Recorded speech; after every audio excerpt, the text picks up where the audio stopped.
તારી ગમણાને ભાંગ્યા વિના રે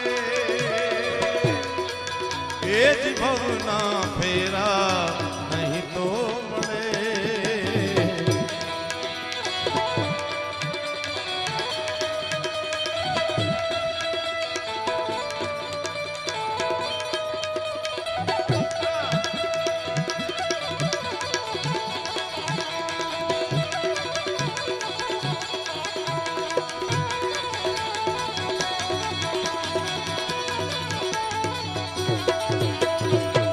મચ્છંદર નો ચેલો રે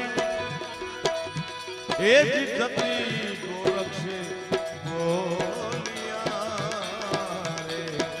એટલે મૂળ વાત એ હતી આપણે